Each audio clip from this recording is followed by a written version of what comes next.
Madame, Monsieur, chers auditeurs de la radio Sorne FM 99.9, vous êtes bien dans votre émission Livre ouvert. Aujourd'hui, nous allons encore accueillir un autre auteur, l'auteur de l'Odyssée des migrants. Il s'appelle Serigne Mbacké Ndiaye. Monsieur Ndiaye, bonjour.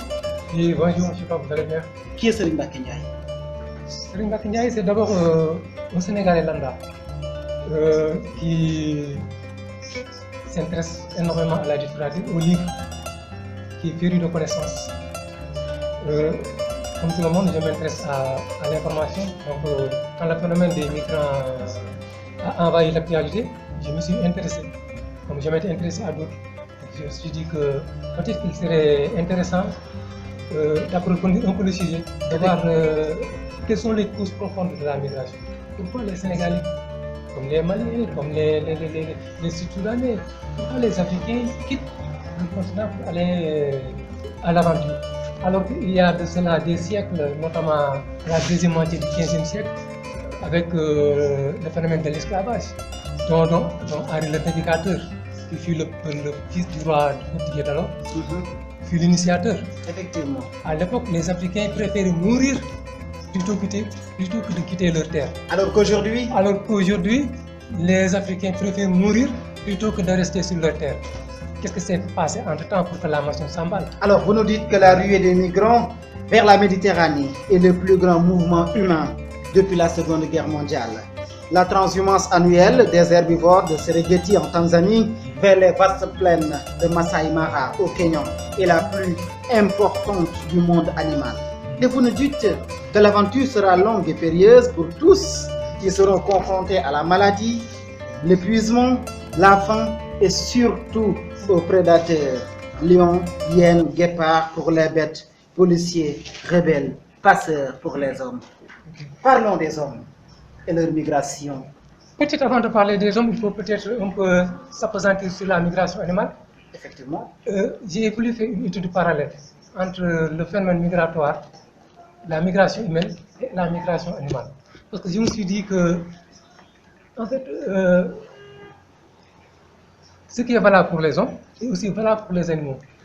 Quand les conditions de vie ne sont pas réunies, bêtes et hommes réagissent de la même manière. C'est-à-dire qu'ils vont voir ailleurs. Donc je me suis intéressé à la migration animale. La migration animale la plus importante au monde se passe en Afrique. C'est celle des herbivores qui, vers le mois de mai, quittent le parc national de Serengeti en Tanzanie, qui est un parc national vaste de 14 763 km². Vers le mois de mai, lorsque la sécheresse approche, lorsque l'herbe se raréfie, les animaux quittent le parc national de Serengeti. À ce moment-là, ils sont sur l'aire de conservation de ce qu'on appelle l'aire de conservation de Ngorongoro, oui. C'est-à-dire au sud de la Tanzanie. Okay. Vers le mois de mai, lorsque l'herbe se raréfie, donc ils quittent Serengeti pour aller où? Vers le Kenya.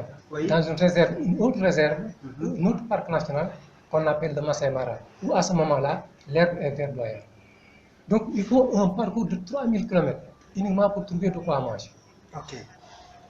Il passe d'abord par Nduti, ensuite par Sorenero, ensuite par le corridor, il traverse la rivière Grimeti et c'est vers le mois de septembre qu'il arrive vers la rivière Mara. Ils sont obligés de traverser cette rivière Mara-là pour accéder à leur paradis. Alors que dans cette rivière se trouve énormément de crocodiles qui sont en jeûne depuis 1 an. Vous savez qu'un crocodile peut rester un an sans manger, parce que c'est un animal qui ne bouge pas, donc qui ne dépense pas d'énergie. Donc il peut manger une seule fois par an. Okay. Donc c'est à ce moment-là, pour les Sénégalais, on suivi ces documentaires animaliers impressionnants. Oui. Bon, donc ils sont obligés de traverser cette rivière-là pour accéder au Masai Mara. Ce qui signifie qu'énormément d'animaux qui avaient quitté Serengeti perdront leur vie en cours de route. Dans cette rivière. Dans cette rivière, la majeure partie perdent la vie dans cette rivière, mais beaucoup aussi seront confrontés à la faim, ils seront confrontés à la fatigue, ils seront confrontés aux animaux, aux prédateurs, les lions, les guépards, les hyènes. Donc énormément d'animaux perdront leur vie dans cette migration. Et s'il en est ainsi, Moussa Ndiaye, pour les animaux, qu'en est-il des hommes? Il en est aussi de même pour les hommes. Prenez les migrants sénégalais. lui aussi il quitte le Sénégal parce que pour les mêmes raisons que les animaux quittent Serengeti. C'est-à-dire que les conditions de leur vie ne sont plus réunies. Donc c'est l'instinct de vie qui agit. On entend souvent les gens donner des leçons de morale. C'est pas une question de morale. C'est un instinct de vie. Il faut qu'il survive. Lorsque les conditions ne sont pas réunies, l'homme aussi quitte ton pays. Savez-vous que le Sénégal est le 3e pays, entre guillemets, exportateur de migrants en 2015? Troisième pays en Afrique. Proportionnellement à la population, derrière le Nigeria et la Gambie. Mais en réalité, le Sénégal est le 4e pays derrière le Soudan du Sud, derrière la Somalie, derrière l'Érythrée et derrière le Mali. Ok.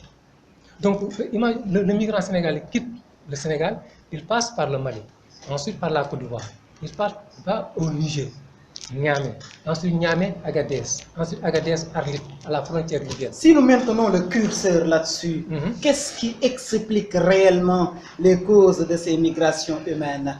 Est-ce la pression sociale? Est-ce la pauvreté? Je me suis aussi intéressé à cette question. Pour ce qui concerne les herbivores, je l'ai dit, c'est la raréfaction de l'herbe. Effectivement. Au Sénégal aussi, c'est la même chose. Les conditions de vie au Sénégal ne sont plus réunies. On peut donner des exemples. Amouliakar, dans cet ouvrage, notre héros, Amouliakar, le nom. Amouliakar, c'est un nom générique. À la limite, un nom générique. Parce que Amouliakar, au sens propre du terme, c'est sans espoir. Dans la tradition sénégalaise, quand une femme perd ses enfants, quand elle a l'habitude de voir ses enfants mourir, soit à bas âge, soit en couche, on lui donne certains noms. C'est Amouliakar. Pour lui donner une chance de survivre, c'est Yadikoun. Oui. Hein? Amouliakar, Yadikoun. Donc ce sont des noms ainsi. Mais en ce qui concerne le mot Amouliakar dans ce livre, il n'en est pas ainsi. Non. C'est juste un nom générique pour montrer que les jeunes quittent le Sénégal parce qu'ils sont sans espoir. Ils n'ont plus d'espoir. Donc ils sont obligés de partir. Alors, les jeunes quittent le Sénégal, mais ici, dans cet ouvrage, l'Odyssée des migrants, édité par Edilivre, Serigne Mbacké Ndiaye, vous nous dites que Amouliakar, bien qu'issu d'une famille pauvre, son père abandonnant sa mère, l'abandonnant lui-même, Amouliakar a fait des études. Il avait le profil pour travailler, pour être un intellectuel, pour être un bureaucrate, comme on a l'habitude de le dire. Qu'est-ce qui explique ce changement de statut d'Amouliakar, un statut d'un intellectuel, quelqu'un qui, à l'école, en classe, était toujours premier et d'un seul coup est un migrant, vit dans la promiscuité? Souvent les gens croient que seuls les pauvres prennent le chemin de la migration. Moi-même qui ai fait la Côte d'Ivoire, j'ai vu qu'il y avait pas mal de migrants intellectuels. Autant sénégalais que burkinabés, maliens, parce qu'il n'y a plus de perspective. Donc même les intellectuels aujourd'hui sont obligés de partir. Parce que le problème est général. Donc les conditions de vie ne sont plus réunies. Autant pour les pauvres que pour les intellectuels. Avant on se disait que celui qui a fait ses études a des chances de réussir. Mais malheureusement, ce n'est plus aussi le cas. Donc ils sont tous dans la même ligne. C'est une question de politique. C'est une question de... La question est très vaste. Mais nous allons y aller, on va le ressentir. Voilà. Vous avez parlé des politiques, de la gestion de la cité, mais également du statut des marabouts. Vous en avez parlé dans l'ouvrage, le rôle des marabouts dans la gestion de la cité. Veuillez y revenir si possible. Je suis parti de très loin. Je suis parti de 1915. Lors des premières élections législatives, effectivement, qui ont permis à un Africain d'être député. C'est Blaise Diagne. Oui. Blaise Diagne, à l'époque, avait bénéficié du soutien des marabouts. En 1951, lors des élections législatives, Senghor le chrétien, qui est issu de la minorité chrétienne, l'a emporté face à Lamine Gueye le musulman. Et là, vous nous dites, avec le soutien aussi des marabouts. Là, vous nous dites, pour attester ce que vous dites, déjà en juin 1914 et en pleine période coloniale, Blaise Diagne, soutenu par les marabouts, devint le premier député noir de l'Afrique. Et ce, devant des adversaires blancs et métis. Une prouesse extraordinaire.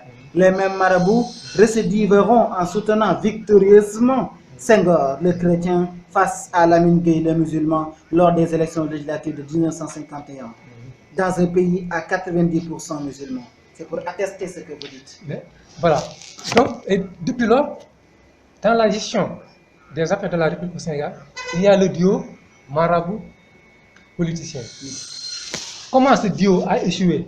Comment les marabouts, comment les politiciens, avec la complicité des marabouts, ont mis le Sénégal en faillite? Et avec la complicité des marabouts. Avec comment les politiques. Dans ce livre, c'est justement la quintessence même du livre.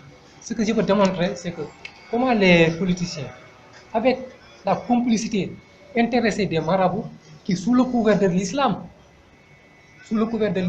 ensuite ont participé, continuent de participer de façon active à la déliquescence de notre économie, poussant aujourd'hui les jeunes, poussant tout le monde dans la pauvreté, dans l'indigence, au point de créer une sorte de débâcle des jeunes et des moins jeunes vers la migration.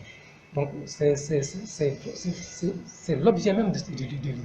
C'est donc la faillite du Sénégal par la cause des politiciens et des marabouts. Est-ce que c'est ce qu'on peut s'attendre de marabouts selon vous? Mais parce que au Sénégal, les marabouts ont failli. Les marabouts ont failli dans leur mission. En 1954, vous savez, quand dans un pays, la population est vit dans la pauvreté, quand les gens sont confrontés à des problèmes, que ce soit des problèmes politiques, que ce soit des problèmes sociaux, le premier réflexe, c'est de se réfugier derrière les religieux. Effectivement. En 1954, aux États-Unis, quand Rosa Parks a voulu prendre le bus, quand elle a pris le bus, alors qu'à l'époque, la loi stipulait que quand un noir s'assoit dans un bus et qu'un blanc monte dans le bus, le noir doit se lever pour permettre au blanc de s'asseoir. Rosa Parks, elle a refusé. Elle a été emprisonnée, elle a été condamnée. De là, les noirs se sont révoltés. Et pour porter leur voix, ils se sont dirigés vers qui? Vers Martin Luther King, vers un homme religieux. Et c'est Martin Luther King qui a pris à bras le corps la revendication des Noirs. Ce qui lui valut d'être tué en 1968. Pour dire qu'aujourd'hui, en République démocratique du Congo, c'est la conférence épiscopale qui a pris en main les revendications de la population, brimées par le pouvoir de Kabila. En Inde, c'est Gandhi. Ici au Sénégal. Ici au Sénégal, les marabouts auraient dû faire la même chose. Ça veut dire donc être le relais des revendications des populations face au pouvoir. Jouer le rôle de protecteur des populations. Parce que aujourd'hui, les Sénégalais vivent dans une situation, dans une misère indicible. Mais ils ont échoué dans ces missions-là, tout simplement pour des raisons économiques. C'est-à-dire qu'ils se sont alliés au pouvoir. Au lieu de servir de protecteurs, au lieu de servir de garde-fous, les marabouts se sont en fait alliés au pouvoir pour participer tout simplement au partage du gâteau. Résidence à Pan-Hoc, résidence à Nord-Foire, résidence Almadies, passeport diplomatique. Donc finalement, les marabouts ont trahi. Il faut dire le mot. Ils ont trahi. Ils ont trahi la confiance des Sénégalais aujourd'hui. Les marabouts ont trahi. Ils ont trahi. Pour des raisons pécuniaires. Pour des raisons pécuniaires. Vous l'avez dit, c'est la quintessence de cet ouvrage. Dans l'ouvrage, à la page 34, vous nous dites que c'est ainsi que depuis les indépendances, et avec une constance qui ne s'est jamais démentie, le Baol et le Fouta, ces deux foyers religieux qui ont plus ou moins banni l'école française, sont demeurés les principales sources de migration, qu'elles soient légales ou clandestines du Sénégal. Finalement, on se rend compte que dans les foyers religieux, dans les villes religieuses, c'est là-bas qu'on se trouve le plus grand nombre de migrants, et ceci parce que tout simplement la pauvreté y règne. C'est là aussi où j'ai voulu m'appesantir. Je suis né à Mbacké, j'habite à Touba. Chaque jour quand je me lève, je vois des milliers de gosses qui traînent dans les rues. Vous savez, en 1927, au décès de Serigne Touba, je reviens d'ailleurs beaucoup sur Serigne Touba. J'ai beaucoup écrit sur Touba. Oui. Parce que c'est mon foyer à moi. J'y habite. Je suis né en Mbacké. Et même parents éloignés de Serigne Touba. Voilà, mais même famille. Même famille. Même famille. Donc pas du tout éloignés. Non. Okay. Donc j'écris sur ce que je sais. J'écris sur ce que je sais. En 1927, au décès du Cheikh Ahmadou Bamba, les mourides ont rejeté tout ce qui relève du blanc, tout ce qui est issu du colonisateur. Malheureusement, en rejetant tout, ils ont aussi rejeté l'école. Ça veut dire que donc Touba a jeté l'eau du bain avec le bébé. Or, l'école n'a absolument rien à voir avec le colonisateur. Aujourd'hui, depuis 1927, il n'y a pas d'école à Touba. Ça veut dire que donc, combien aujourd'hui des millions de Sénégalais qui auraient dû être docteurs, qui auraient dû être professeurs, qui auraient dû être avocats ou autre chose, ça donc travailler, avoir de la dignité, participer à leur pays, au développement de leur pays, sont aujourd'hui englués dans la misère, tout simplement parce qu'on ne leur a pas donné la possibilité d'aller à l'école. Donc, Touba est aujourd'hui la principale source de migration du Sénégal. Pourquoi? Parce que quand l'enfant n'a aucune possibilité, après 15-16 ans, lorsqu'il a fini ses humanités à l'école coranique, il n'a aucune possibilité de faire autre chose que de partir. Il n'est pas allé à l'école. C'est trop tard pour apprendre un métier. Qu'est-ce qu'il lui reste? Quitter Touba et venir à Dakar, marchand ambulant. C'est ce qu'il faisait dans les années 60. Effectivement. Dans les années 60, les bol j'en parle dans mon livre. Oui. Les bol quittaient Ndok, quittaient Djabi, vers Darou Mousti, Darou Rahman pour venir à Dakar. Ça donnait à de petits métiers. Oui. Marchand ambulant, réparateur de bassines, la cité des Pajas. Pajas, c'est une déformation du mot paillasson. Oui. Hein? Souvent, il arpentait les rues, il criait Pajas, pour ceux qui ont acheté ces Pajas-là, pour les réfectionner et les revendre. Ou bien il achetait des boucles d'oreilles en or. C'est ça aussi. Donc il y avait un mouvement pendulaire. Pendant la saison des pluies, ils sont à Touba. Pendant la saison sèche, ils sont à Dakar. Le même phénomène, c'est le même phénomène que connaissaient les Toucouleurs. Comme je l'ai dit dans mon livre, autre foyer religieux, autre source d'immigration et autre source d'analphabétisme. Et je parle aussi là de Cheikh Omar. Né entre 1774 et 1754. Vous l'avez dit. Voilà. Là aussi, les Toucouleurs ont nourri le même dédain pour l'école. Et à l'époque, il n'y avait pas de marchands ambulants. Dans les rues de Dakar, il n'y avait que deux types de marchands ambulants. On les appelait à l'époque des boutiques Mbag. Il y avait les bol, il y avait les Toucouleurs. À l'époque, il n'y avait pas de marchand. Le phénomène marchand ambulant, ça n'existait pas. Mais le monde a changé. Ça veut dire qu'aujourd'hui, les bol et les Toucouleurs, ils n'ont plus les moyens de survivre à Touba. Vous allez à Touba, il n'y a plus de champs. Donc, ils n'ont plus la possibilité de cultiver à Touba. Ils n'ont pas de moyens de survivre à Touba.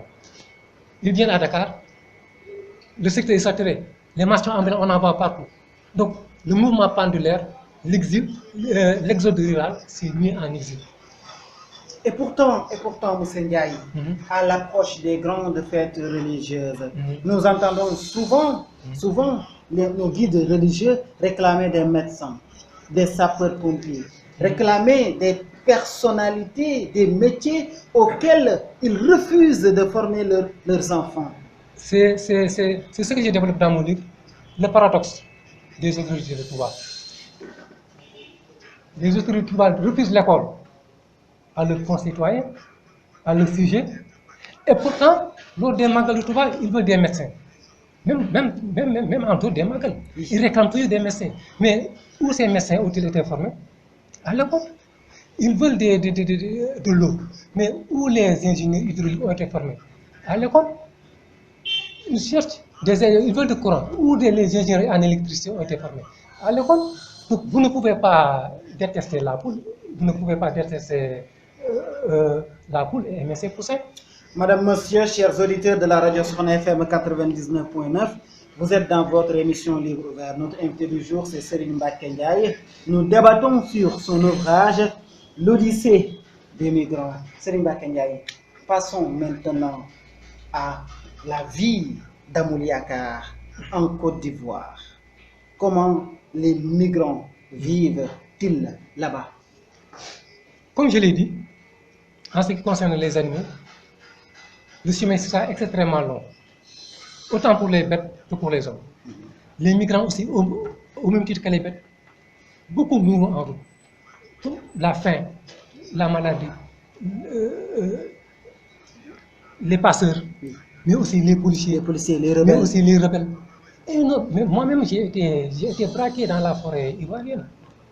J'ai failli perdre ma vie. Expliquez, s'il vous plaît. J'ai failli perdre ma vie. Dès l'instant que vous quittez Kidira, vous mettez les pieds à Diboli. Entre Diboli et Zegwa, le dernier village malien avant la frontière ivoirienne, il y a au moins 10 barrages policiers, de militaires, de douaniers. Ah, donc, la corruption des policiers maliens est indicible. Le migrant sénégalais, ou bien le commerçant sénégalais, dès l'instant qu'il met les pieds, il est littéralement pressé, comme un citron, par les policiers, les douaniers et les militaires maliens. Le principe est très simple. Qu'est-ce qu'ils font? Ils jettent un tronc d'arbre au travers de la route. Ils obligent donc le bus à s'arrêter. Ensuite, l'un des policiers, des douaniers ou des militaires monte dans le bus et récupère les pièces d'identité de tous les voyageurs. Ensuite, il demande à tout le monde de descendre. Là, il faut un tri. Ceux qui sont issus des pays membres de l'UEMOA et qui sont en règle, c'est-à-dire pour être un pays membre, pour être en règle, oui, il faut, pour voyager, parce que le principe est acté par l'article 91 du traité de l'UEMOA. C'est-à-dire que les pays membres de l'UEMOA sont libres de voyager ainsi que leurs biens. On parle de la libre circulation des personnes et des biens. Effectivement. Mais dès l'instant que si vous êtes en règle, c'est-à-dire que vous avez la pièce d'identité, vous avez le carnet de vaccination, vous êtes libre de voyager et aller où vous voulez. Mais ça, c'est la théorie. La pratique. Alors, la pratique est beaucoup plus écœurante. Ce qui se passe sur le terrain est beaucoup plus écœurant. Si vous êtes en règle, vous donnez 1000 francs. Si vous êtes en règle. Si vous êtes en règle. Et si vous êtes en règle, vous devez payer. Si vous êtes en règle, vous payez 1000 francs. Si vous n'êtes pas en règle, mais vous êtes membre de l'UEMOA, par exemple, si vous n'avez pas de carte d'identité, ou bien si vous n'avez pas de carnet de vaccination, oui, ou bien si votre carnet de vaccination est faux, parce qu'actuellement il y a un trafic de carnet de vaccination au niveau de la gare routière des Beaux Maraîchers. Pour avoir un carnet de vaccination, il faut payer 6 000 francs, oui, au service d'hygiène. Au Beaux Maraîchers, on vend le carnet de vaccination à 2 000 francs. Voilà, ici vous nous dites que donc, tous les jours, par exemple, à la gare routière de Beaux Maraîchers, tous les jours nous recevons ces carnets avec des cachets mis à jour, c'est-à-dire indiquant la veille. Vous l'auriez eu à 6 000 francs, ici nous vous le vendons pour 2 000 francs. 2 000 francs. Et là, je parle en tant que témoin oculaire. Parce que c'est une chaîne de la migration. Les passeurs ont des représentants à la gare routière de Beaux Maraîchers.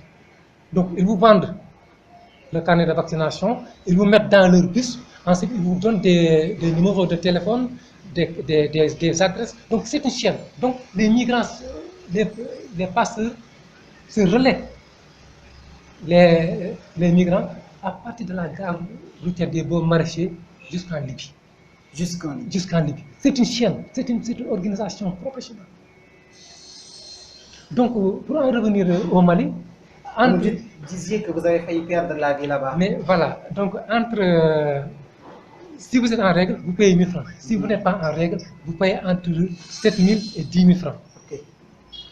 Donc, quand nous sommes arrivés 7 à 8 barrages, imaginez ça. 8 000 francs pour celui qui est en règle. 8 000 francs pour celui qui est en règle. Si vous n'êtes pas en règle, ça peut vous faire 40, 50 000 francs. Avant d'arriver, sans compter ce qui va arriver en Côte d'Ivoire. C'est le même chemin. Hein? Oui. Donc, quand nous sommes arrivés avant Zegwa, le chauffeur du bus, le propriétaire du bus, nous a monté. Il nous a dit que il n'est pas il n'est pas recommandé de passer par la frontière ivoirienne. On lui a dit pourquoi. Là, sa réponse, à la frontière ivoirienne, c'est que là, vous payez, au lieu de payer 1000 francs si vous êtes en règle, vous payez 7000 francs si vous passez à la frontière ivoirienne. Alors que vous êtes en règle. Si vous êtes en règle. Alors que vous êtes dans l'espace IOMOA. Vous êtes dans l'espace TDAO. Si vous êtes en règle pour passer à la frontière ivoirienne, vous payez 7000 francs. En Suisse, 10 000 francs que vous avez déjà payé. Et ça pour ceux qui sont en règle, je veux dire. Oui. Donc, qu'est-ce qu'on doit faire? Nous avons nous demandé. Il a dit il faut passer, il faut contourner la frontière. Donc vous allez descendre. Il y a des motos. Donc actuellement, il y a des passeurs, comme si c'était en Libye. Il y a des passeurs dans l'espace IOMOA pour permettre à des gens de quitter le Mali pour entrer en Côte d'Ivoire. Alors que la Côte d'Ivoire, le Mali et le Sénégal sont dans l'espace IOMOA, sont dans l'espace TDAO. Et c'est ça qui est étonnant. Et quel est le rôle des autorités politiques? Mais justement cela. C'est tellement bien organisé qu'ils ne peuvent bénéficier que de la complicité des autorités. Parce qu'elles ne peuvent pas dire qu'elles ne sont pas au courant. Ce n'est pas possible.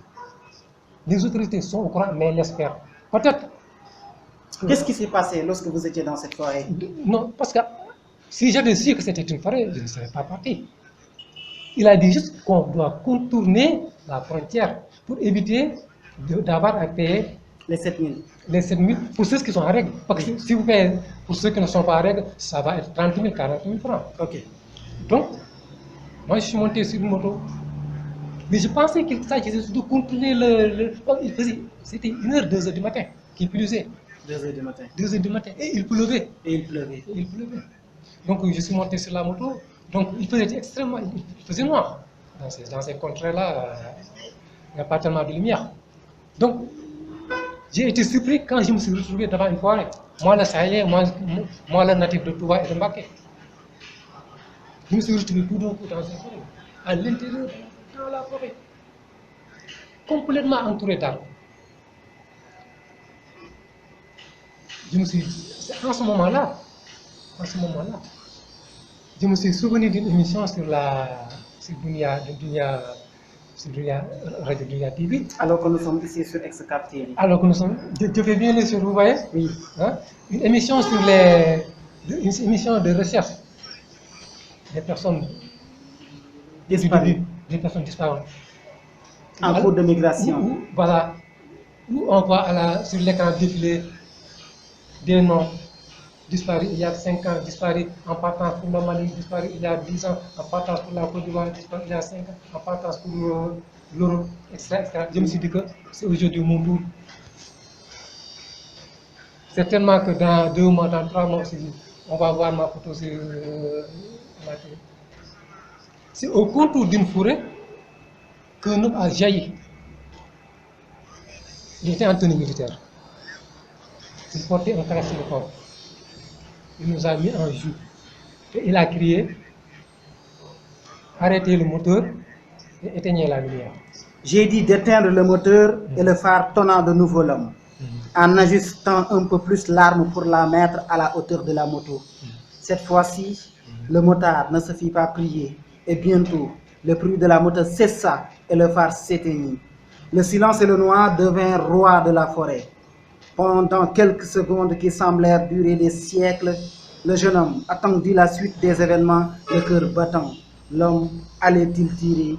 Était-il complice? Les questions se bousculaient dans sa tête. Il avait entendu parler d'hommes en armes qui n'avaient pas rejoint le processus de paix en Côte d'Ivoire et qui avaient trouvé refuge dans la forêt. Cet homme faisait-il partie de cette rébellion résiduelle? Soudain, l'homme parla. Amouliakar ne le voyait pas, mais à sa voix, il comprit qu'il s'était rapproché et était près d'eux. Il ne comprenait pas ce qu'il disait, mais le motard lui répondit. Finalement, on se rend compte que l'ouvrage témoigne des faits réels. Je l'ai dit et je le répète, rien n'a été inventé dans ce livre. Tout est le fruit de vécu, soit autobiographique, certaines. C'est moi qui ai vécu comme cet exemple. Comme cet exemple-là. D'autres m'ont été racontés parce que j'ai nourri au moins une trentaine de cahiers, autant au Sénégal qu'en Côte d'Ivoire. Tout ce livre est le fruit de témoignages. Ce n'est pas de la fiction. Ce n'est pas de la fiction. Quand l'homme s'est approché, je les ai entendus discuter. Ils ne parlaient pas le français. Apparemment, ils s'entendaient. Je ne comprenais pas ce qu'ils disaient. Mais à un moment donné, j'ai entendu le motard dire sénégalais. À ce moment, le voyou, le bandit, le militaire. Parce qu'en Côte d'Ivoire, on ne sait plus qui est bandit, qui est militaire, qui est... C'est un pot pourri, hein, la Côte d'Ivoire. C'est un pot pourri actuellement. Donc, il a dit sénégalais. L'autre a répondu oui. À un moment donné, il a sorti une petite torche avec un filet de lumière timide qu'il a braqué sur moi. Il m'a dit sénégalais, je lui ai dit, répondu oui. Il m'a dit donne-moi tes pièces. Donc j'ai sorti ma pièce d'identité et je lui ai tendu. Il a regardé, c'est à ce moment qu'il a souri. Il a souri. Il a dit ah, Senghor, grand africain. Senghor, grand africain. Okay. Je lui ai dit oui, Senghor, oui, il fut un grand africain. Et je suis sûr, même si Senghor était un petit africain, j'aurais dit que c'était un géant. Effectivement, effectivement. Donc, à peu près, c'est ce qui m'a sauvé. Hein. C'est ce qui m'a sauvé. Qu'est-ce qui se serait passé si je n'étais pas sénégalais? Parce que les Ivoiriens ont énormément de respect pour les Sénégalais. Ça, il faut aussi le dire. Quand il a dit que Senghor était un grand africain, il a essayé de nous retourner vers le motard et dans sa langue, il a dit quelque chose. Le motard a traduit. Il m'a dit, il dit que puisque tu es sénégalais, il veut un cadeau. Donne-lui juste un cadeau. Il veut un cadeau. Donc je lui ai donné 2000 francs. Il m'a dit pas. Juste pour témoigner d'une chose, l'écart abyssal qu'il y a entre les discours des politiciens dans les salons, dans les salles de conférence, entre l'immonde réalité que les populations vivent. Alors aujourd'hui, on nous parle d'intégration régionale. On parle d'intégration. Et quand je suis revenu, j'ai vu même qu'ils sont en train de faire des cartes d'identité de la CEDEAO. Et c'est mon devoir de témoigner. Justement, ces cartes peuvent régler le problème. C'est mon devoir de témoigner. Est-ce que vous pensez que ces cartes peuvent régler le problème? Si vous écoutez Macky Sall, si vous écoutez ses paroles, pour pousser la naïveté jusqu'à partir vers Côte d'Ivoire, Mali, en vous disant que vous n'allez rien faire, eh bien vous êtes perdu. Et là, ce n'est pas un politicien qui parle. Non, je suis un Sénégalais lambda. Je l'ai vécu. Il n'y a absolument rien de commun entre ce que vous racontez Macky Sall, Alassane Dramane Ouattara, Ibeka et l'immonde réalité. La réalité sur le terrain, ce sont des policiers corrompus, ce sont des militaires corrompus, ce sont des douaniers corrompus. C'est eux qui dictent leur loi, et non pas les textes de la CEDEAO, et non pas les textes de l'UEMOA. Or, ce qui est paradoxal, l'UEMOA, la CEDEAO, certes, ce sont de grandes entreprises, c'est la Sonatel, c'est d'autres entreprises. Mais la CEDEAO, l'UEMOA, ce sont ces millions de petits gens qui font du petit commerce entre le Sénégal, le Mali et la Côte d'Ivoire. Effectivement. Mais comment ces gens-là peuvent-ils s'en sortir si tout ce qu'ils gagnent, finalement, se retrouve dans les poches des policiers, des militaires et des douaniers? Il faut que les politiques se penchent sur le problème de la corruption des forces de l'ordre sur le terrain et qui mettent qui jettent dans le néant tout accord de coopération qui aurait pu bénéficier aux uns et aux autres. Alors, nous qui sommes jeunes, les jeunes de cette nouvelle génération, aujourd'hui qui sont formés, aujourd'hui qui tendent vers des pays peut-être plus riches que nos pays et qui veulent et qui pensent pouvoir s'appuyer sur des textes, quels conseils vous leur donnez? Vous savez, le développement est culturel. Le sous-développement est aussi culturel. Notre culture est incompatible avec le développement. Pourquoi? Tant qu'il y a cette culture d'impunité, tant qu'il y a cette culture de corruption, tant qu'il y a cette culture de népotisme, nous n'avons aucune chance de nous en sortir. Le problème majeur du Sénégal, c'est la corruption. C'est la corruption des pouvoirs, autant politiques que religieux. Aujourd'hui, vont parler de jeunes, vont parler de migration. Pour ma part, l'avenir n'est plus au départ. L'avenir n'est pas ailleurs. Pour moi, l'avenir est ici au Sénégal. Dans les années 1990, il y a une expression, un mot qui était à la mode, la mondialisation. Effectivement. L'ajustement structurel. La globalisation. Oui. On parlait même de village planétaire. Tellement le monde était petit. Les gens allaient où ils voulaient, autant les personnes que les biens. Aujourd'hui, en 2017, la disparition du protectionnisme, comme on le disait. Mais voilà, aujourd'hui, en 2017, il y a un grand pas en arrière. C'est le retour du protectionnisme, de la bunkerisation.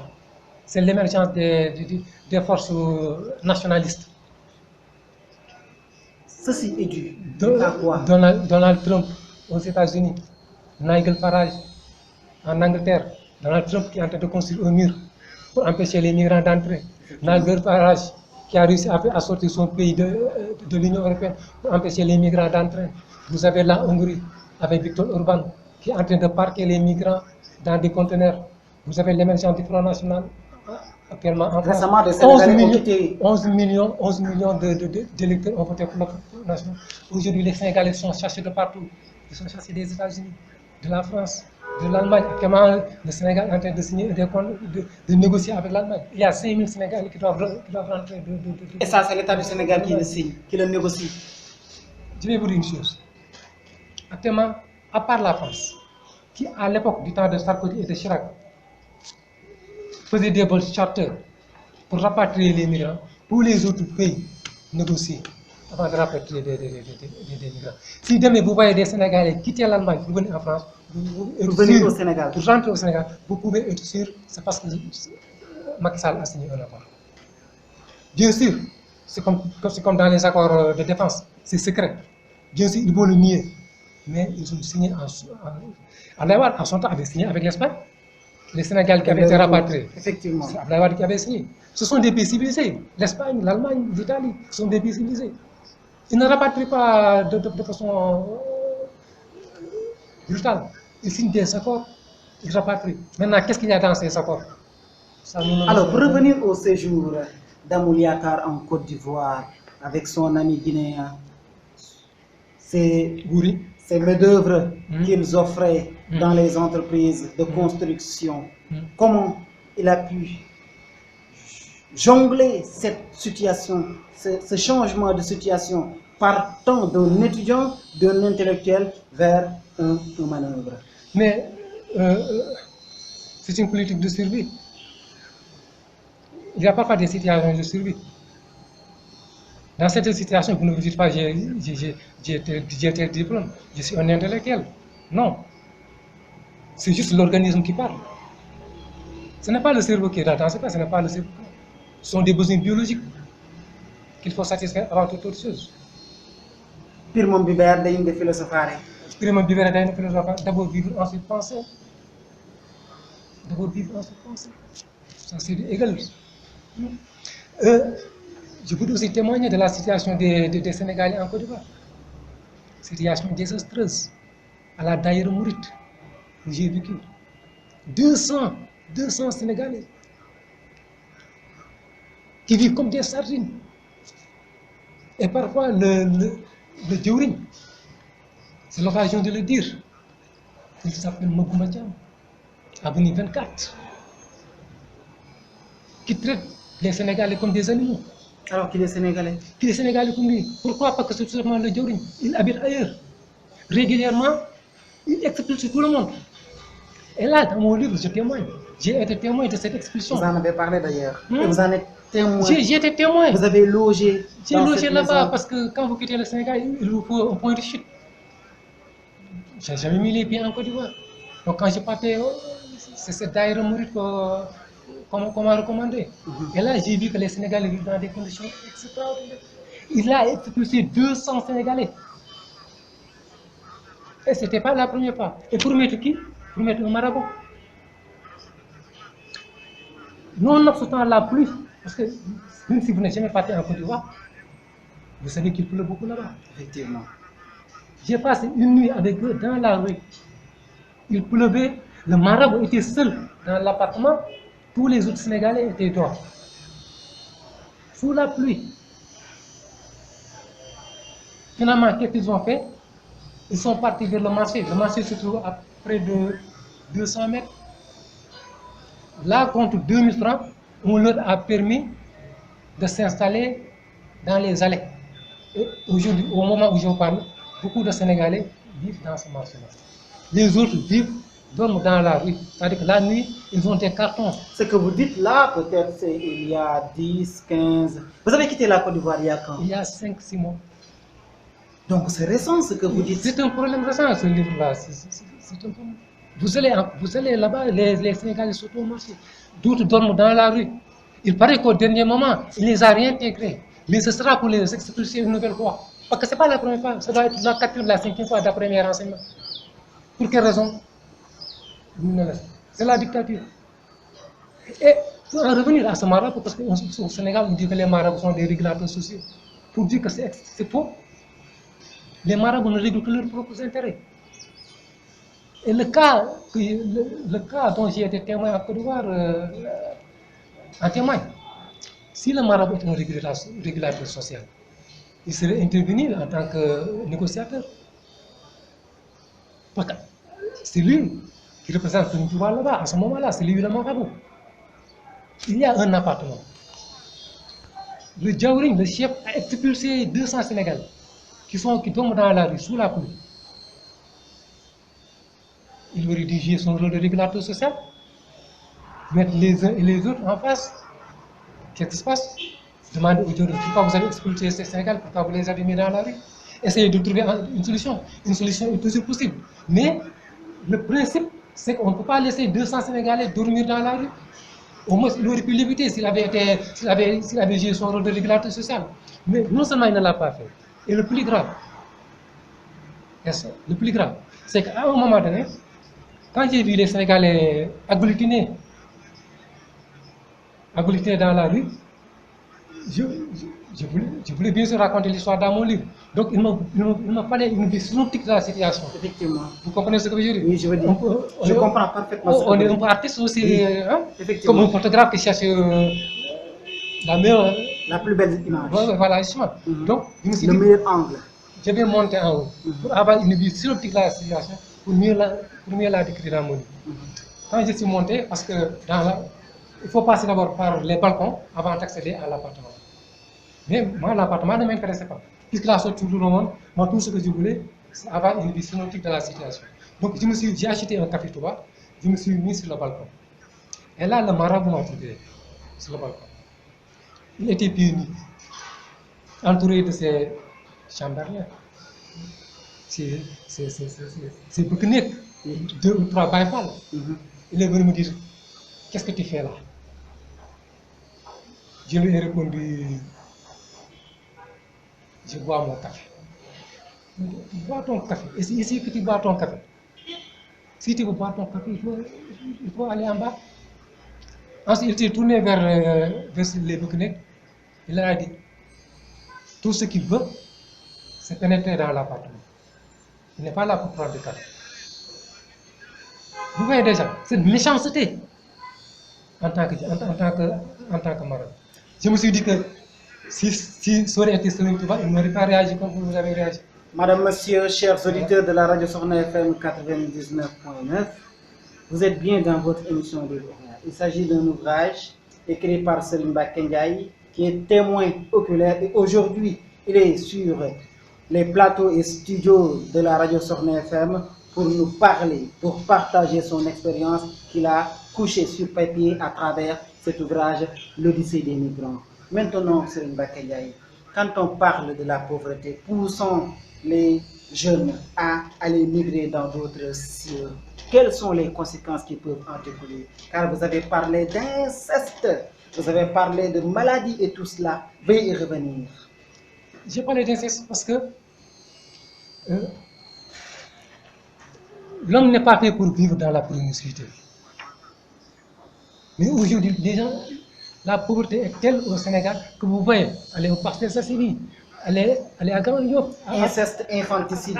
à Kharial, c'est toujours le même problème. C'est cette promiscuité. Vous voyez un père de famille qui vit avec sa femme et ses 2, 3, 4 enfants dans une même chambre. Là, cette proximité des corps, malheureusement que je n'ai pas fait cette tragédie. On a parlé de diminution du prix des loyers. Comme je l'ai dit ailleurs,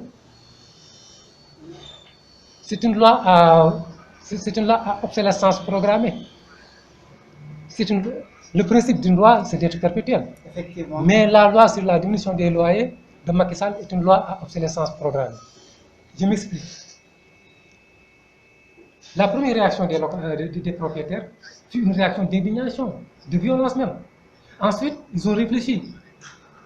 Et ils ont trouvé la voie de sortie. Comment? Tout simplement en dégageant le locataire. Et là encore, j'ai été témoin. Parce que la femme qui m'a loué est allée jusqu'à me proposer de sortir et de régler ma facture d'électricité. Vous vous rendez compte? Parce que tout simplement, on pousse le locataire à sortir, on repeint la chambre et on refait le même prix. Sinon même plus cher. Si toutefois on repeint Voilà. la chambre. Donc ce qui veut dire que dans cette chambre-là, C'est un prétexte. dans cette maison-là, la loi n'existe plus. Donc c'est comme si vous mettez un cube de sucre dans une tasse d'eau. Il y a des milliers de grains qui semblent durs, qui semblent perpétuels. Mais mettez ça dans un verre d'eau, tôt ou tard, ça finit par fondre. C'est ainsi par la loi de Macky Sall. C'est un monstre de sucre dans un verre d'eau. Et vous nous avez parlé d'infanticide ayant abouti même, d'inceste même ayant abouti à de l'infanticide. Veuillez revenir s'il vous plaît, parce qu'ici, nous avons vu que vous nous dites qu'il y a des jours ainsi faits, ou comme sous la houlette d'un génie maléfique, toutes les conditions dont la probabilité de conjugaison est extrêmement infime se trouvent cependant réunies pour que le malheur ait lieu. Sa mère partie au travail, les enfants à l'école, les voisins sortis, chose très rare, et son père rentré plus tôt que prévu. Leur palier était très calme ce jour-là, chose encore plus rare. Parce que sa serviette de toilette n'était pas propre, elle avait utilisé un de ses pagnes pour prendre sa douche. Après s'être essuyée avec le léger tissu, elle l'avait noué sous ses aisselles. Bien sûr, le tissu lui collait au corps comme une seconde peau. En sortant de la douche, elle vit son père assis sur une chaise, juste devant la porte de l'antichambre. Il leva la tête lorsqu'elle passa devant lui. C'est ainsi que le galbe parfait des seins de la nubile accrocha le regard lubrique du père Avini, condamné à se contenter de ce racorni d'une épouse défraîchie devant lesquelles même la dernière n'ait fait l'amour. Lorsque le vent s'en mêlant, en soulevant la serviette de fortune de la mousse mais jusqu'à l'aine, révélant du coup qu'elle ne portait rien dessus, enfin, quand le diable, donnant le coup de grâce, en poussant la néréide impudique vers le lit parental, l'univers bascula.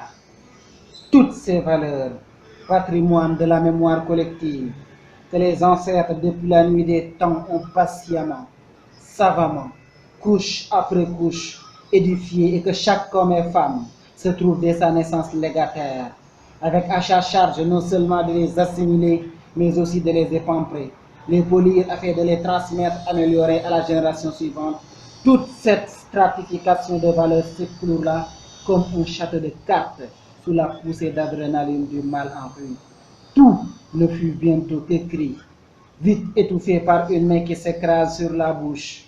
Menace, plainte de la pucelle déflorée que couvrent les allaitements du bureau, jusqu'au moment où le silence retomba.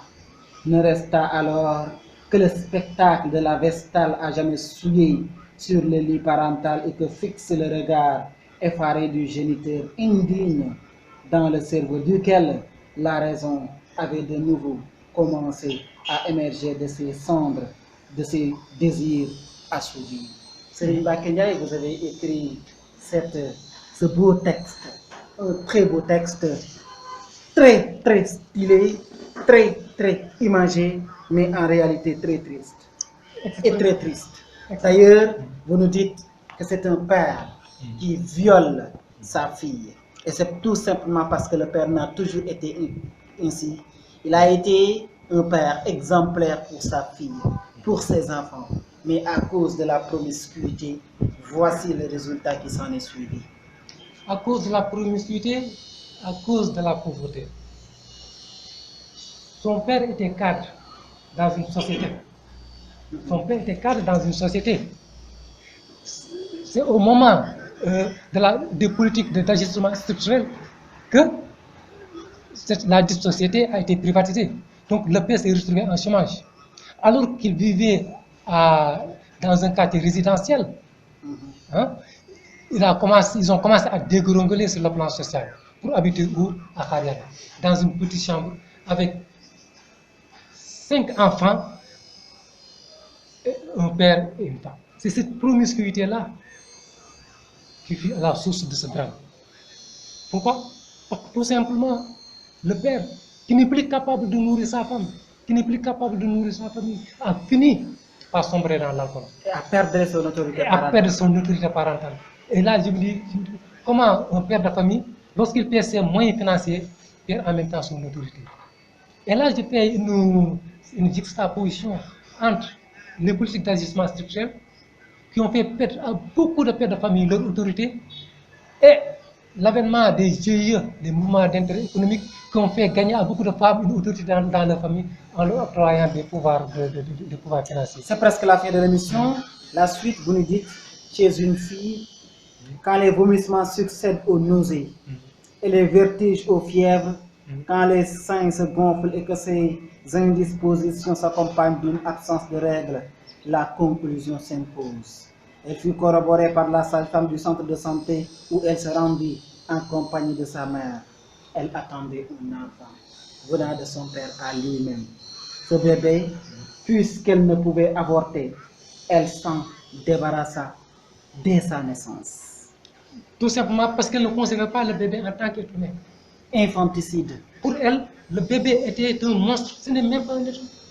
La preuve, quand son avocat lui a demandé de quel sexe était le bébé, elle ne sait même plus de quel sexe était le bébé. Parce qu'elle n'a même pas regardé le bébé.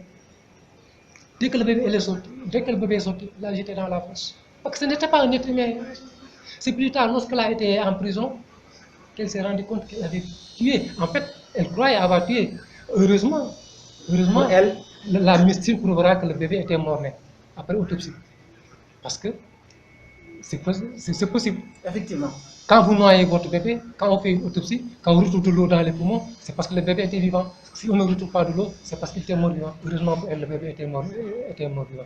Donc elle a été libérée. Mais elle a été libérée de la prison. Mais elle est toujours prisonnière de la société. Elle est toujours prisonnière. Parce que pour les voisins, eux qui ont vécu à son arrestation, tout ce quartier ressemblait. Ne sachant pas. Est-ce qu'il scandait assassin, assassin? Parce que tout simplement, il ne voulait pas dire que c'est son père qui est l'auteur du bébé. Les gens croyaient que c'est juste une fille facile. Or non. Mais il ne pouvait pas dénoncer son père. C'est la muraille du Soutoura. C'est la muraille du Soutoura. Il ne pouvait pas dénoncer son père. Parce que dénoncer son père, c'est mettre sa famille en débandade. C'est faire du mal à sa mère, c'est faire du mal à ses petits frères. Elle a préféré boire la calice jusqu'à la nuit. Serigne Mbacké Ndiaye, c'est la fin de l'émission. Votre dernier mot. Juste vous remercier. Vous remercier et vous dire que un autre Sénégal est possible. Si vous me permettez, nous sommes à la veille des élections législatives. Si vous me permettez. Allez-y. Un autre Sénégal est possible. Comment? Nous ne sommes pas condamnés à vivre dans la misère. Nous ne sommes pas condamnés à aller voir ailleurs. Le Sénégal a assez de richesses. Le Sénégal est la zone la plus poissonneuse au monde, avec la Mauritanie, la Guinée-Bissau et la Guinée. Mais malheureusement, ces poissons étaient bradés par Abdou Diouf et Ousmane Tanor Dieng, ensuite par Abdoulaye Wade, Khoureychi Thiam, ensuite par Ali Haïdar, aujourd'hui entraîné par Macky Sall. Nous avons du soleil, nous avons de l'eau. L'eau est en bas, soit l'eau est en haut, vient du ciel, soit l'eau, les nappes phréatiques du Sénégal sont pleines d'eau. Donc l'eau est possible. Une autre agriculture est possible. Nous avons du pétrole, nous avons des gaz. Donc nous avons les conditions pour vivre dans notre pays. Nous n'avons pas besoin d'aller ailleurs. Nous n'avons pas besoin de mourir ailleurs. Il nous suffit tout simplement, lors des prochaines élections législatives, de choisir les listes indépendantes. Choisissons les listes indépendantes, même si sous nos connaissances. Parce que nous connaissons les politiciens, ils ne changeront jamais. Nous connaissons les marabouts, nous n'avons rien à attendre d'eux. Ils sont du côté du pouvoir, ils sont du côté de l'argent. Donc reprenons notre pays en main, votons pour les listes nationales, pour les listes indépendantes. Ensuite, on va se réunir pour une refonte des élections et permettre au Sénégal d'accéder à ce que j'appelle la seconde république. Madame, Monsieur, c'était votre émission Livre ouvert. Nous avons parlé de l'ouvrage L'Odyssée des migrants. C'était Ababacar Sadikh Top à la présentation. Notre invité du jour était Serigne Mbacké Ndiaye. Merci beaucoup et à la prochaine.